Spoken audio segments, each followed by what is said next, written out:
국민의힘 비명계 주자들이라고요? 비명계는 원래 민주당 비명계, 비이재명계인데 여기서 말하는 명은 명태균입니다. 명태균 리스크, 여기에서 자유로운 주자들. 그러니까 명태균 씨와 관련이 없는 대선 주자급 정치인을 말하는 거예요. 누가 있습니까? 안철수 의원, 한동훈 전 대표, 유승민 전 의원.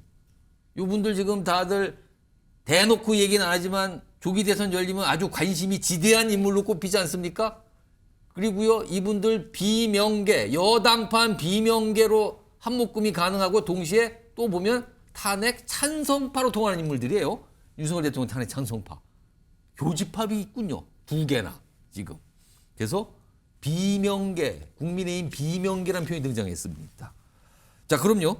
이게 그냥 갑자기 나온 게 아니에요. 최근에 어떤 얘기들이 있었거든요. 목소리 들어보시죠. 저는 뭐 아직 그 한동훈 대표님을 한 번도 뵌 적은 없습니다. 뭐 예. 그냥 행사장에서 예, 조우를 예. 한 말고는 서로 대화를 할 기회가 있으면 대화를 해보고 서로 또 나라와 또 우리 당이 제일 위기에 있으니까 그런 걸 뭐 위해서 협력할 일이 있는지 예. 그런 거는 아마 추후에 열려 있는 가능성이라고 생각합니다. 안철수 의원과 한동훈 전 대표도 어찌 보면 그 바라보는 방향이 좀 비슷해 보이기도 하는데요. 유사점이 꽤 있습니다. 뭐 예. 시대 교체, 뭐 국민 통합 이런 거는 뭐 한동훈 대표도 당연히 고민하고 있는 대목이고요. 예. 요거 두 분께 좀 의견 좀 볼까요? 이제 제3자 입장에서 성준 부의장께 예. 보시기에 이른바 여당판 비명계 연대 가능성에 대한 거론이 시작됐는데 유승민, 한동훈, 안철수 세 명의 정치인이 만약에 조기 대선이라는 상황이 발생했고 연대할 수 있는 거 아니냐? 이거 가능성 어떻게 봐야 됩니까? 뭐 정치라는 것이 막 어제 저기 오늘의 동지가 되고 이런 것들을 너무 많이 봐왔기 때문에 오. 저분들 충분히 손 잡을 수 있죠. 그리고 저는 지금 저분들뿐만 아니라 지금 비명계 김문수 장관도 지금 포함이 되는 건 아닙니까? 아. 제가 생각할 때는 보수 진영의 후보는 이 명태균 게이트로부터 자유로워야 하고요. 네. 그리고 또 한 가지는 비상계엄으로부터 자유로워야 합니다.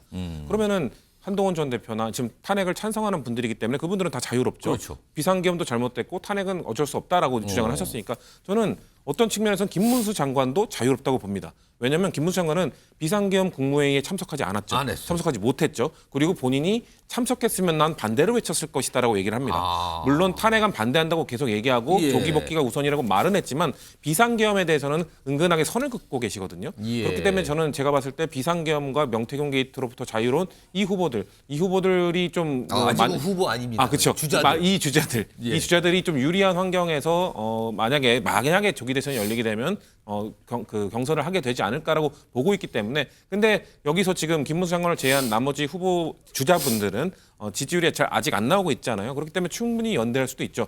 우리가 지금 만약에 탄핵 결과가 나온 이후에 여전히 국민의힘이 비상계엄과 윤석열 대통령과 절연하지 못하는 그런 분위기가 형성된다면 그렇게 절연하자고 주장하는 사람들끼리 연대해야 되지 않겠냐. 우리까지 단일화라도 해야 되지 않겠냐는 목소리가 나올 수 있죠. 그러면 그 상황이 되면 그분들끼리 저는 충분히 힘을 합칠 수 있다고 보고 있습니다. 그럼 탄핵 찬성파 비명계 연대라고 할 수 있는데 여권 내 예.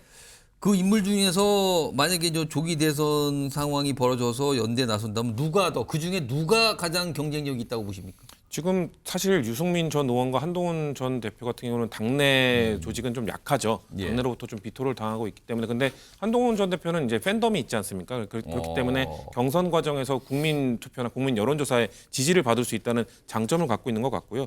안철수 의원 같은 경우는 뭐 또 장점이 있죠. 왜냐하면 제가 알기로는 김대중 대통령 이후로 한국 대통령 선거에 4번째 출마하는 분이 전 처음인 걸로 알고 있거든요. 4번이나. 예, 2012년부터 쭉 예, 출마를 하셨기 때문에 벌써 4번째입니다. 그 정도로 의원을 쭉 유지하면서 4번째나 도전할 수 있었던 본인만의 뭔가 캐릭터가 있기 때문에 그런 장점들을 활용하면은 뭐 엎치락뒤치락하면서 제가 봤을 때 아직까지는 지지율이 크게 높은 분이 없기 때문에 누가 유리할 것이라고 예측하기는 어렵지만 제가 말씀드린 장점들을 누가 잘 살리고 2명, 특히 예. 2명이. 예, 유승민 전 의원은 당내 이 지지나 이런 것들이 제가 지금 봤을 때는 예, 객관적으로 예. 가장 낮아 보이는 상황입니다만 하지만 또 정치는 생물이니까 알 수는 없는 거죠. 하지만 그 결국 누가 단점을 보완하는 모습들을 보이느냐. 그래서 저는 한동훈 전 대표가 본인의 이런 자서전 내일 나온다는 거기에 뭐 이 윤석열 대통령의 이 비상 탄핵 찬성 예, 과정에 대한 예. 미안함도 표명하고 그런 것들이 다 단점 보완을 위한 다 행보라고 보고 있습니다. 이와 관련해서 오늘 한동훈 전 대표 가까운 의원으로 꼽히신 조경태 의원 설명을 좀 하나 내놨습니다. 들어보시죠. 우리 당의 후보 또는 이번 정권에서의 후보자는 사법 리스크가 없어야 되고 네. 그리고 비상계엄에 대해서 좀 자유로울 수 있는 인물이어야 되고요. 예. 또한 명태균 리스트에서도 자유로울 수 있는 후보가 유력하지 않을까 이런 생각을 저는 해봅니다. 뭐 한동훈 전 대표 이야기 하시는 거예요? 그거는 아마 지금 듣고 계시는 청취자 여러분 예. 그리고 국민 여러분께서 예. 판단할 거고요. 예. 대체적으로 중도 보수 또는 합리적 보수라고 하는 분들의 사고가 바로 그러하다라고 저는 보고 있습니다. 이준우 대변인, 여당판 비명계 연대 이 가능성 어떻게 판단하십니까? 아까 이 세 분 말씀하셨잖아요. 이 예. 세 분들이 교집합이 두 개만 있는 게 아닙니다. 하나 더 있습니다. 뭡니까? 낮은 지지율도 교집합입니다. 이 세 분 다 낮은 지지율. 예, 그렇죠. 이분 세 분 다 지지율이 한 자릿수라고 좀 보통 나오는데요. 예. 정치에서는요. 1 더하기 1이 2가 아닙니다. 1 더하기 1이 10이 되기도 하고요. 1 더하기 1이 오히려 마이너스 10이 되기도 하는 게 정치입니다. 예. 그리고 이거 가장 이제 단적으로 좀 제가 좀 말씀을 드리면 과거 김민석 의원 있지 않습니까? 예. 김민석 의원이 같은 자기 진영에서 배신자로 낙인 찍혔을 때 어떤 결과가 나왔는가 말씀드리면 본인은 그때 서울시장 출마한 적이 있었죠. 예. 그때 노무현 전 대통령이 김민석 의원을 도와줬었습니다. 하지만 나중에 노무현 후보가 대통령으로 나오니까 김민석 후보가 노무현을 도와주지 않고 정문주 후보를 도와줍니다. 예. 그러면서 김민세라는 별칭을 얻으면서 무려 18년 동안 정계를 떠나 있었습니다. 이런 식으로 정계에서 신의가 없는 정치를 한번 낙인찍히지 않습니까? 회복되려면 20년 가까운 세월이 걸립니다. 지금 유승민 의원, 유승민 전 의원이죠. 한동훈 전 대표, 안철수 후보 이분들이 탄핵 찬성했다. 라는 이런 공통점을 가지고 있기 때문에 예. 과연 우파에서 지금 국민의힘과 대통령의 지지율이 이렇게 높은 상황에서 우파에서 과연 이 집토끼들이 과연 이분들에게 지지를 해줄지 이건 근원적인 문제를 해결하지 않으면은 이분들이 힘을 합친다 하더라도 한들 시너지 효과가 발생하기 매우 어렵다. 그리고 만약에 저는 그런 가능성이 없다고 보지만 만약에 조기 대선이 일어난다 그러면요 시대 정신은 연대다. 연대라는 의미이기 때문에 연대에서는 이분들이 만약 연대가 아니라 전체를 아우르는 연대가 되어야 될 거다. 그렇게 말씀드립니다. 이준우 대변인. 네. 이게 김문수 지지자라고 알려진 분이 그렇게 보이는 분이 그 SNS에 이걸 올렸어요. 그러면서 뭐 여러 가지 뭐 과거 얘기도 쓰고 그랬는데 여기 보면 지지자입니다. 김문수 장관 턱걸이 뭐 영차 그러면서 뭐 턱걸이 영상을 뭐 약간 의식적으로 올린 것 같단 말이에요. 이걸 보고 김문수 장관이 올해 74이에요. 그래서 혹시 나이 이런 거를 의식한 거 아니냐라는 시각이 하나 나왔고 동시에 이쯤 되면 이거 김문수 장관 쪽도 다 알고 있는 거 아니야? 이런 영상 공개된다는 거. 사실상 뭔가 이거 움직이고 있는 거 아니야? 또 이런 시각적인데 이거 어떻게 봐야 됩니까? 장관은요 행정부의 어떤 공무원이다 이게 단순히 볼 수 없죠. 장관이 별정직이기 때문에요. 예. 반쯤 정치인이기도 합니다.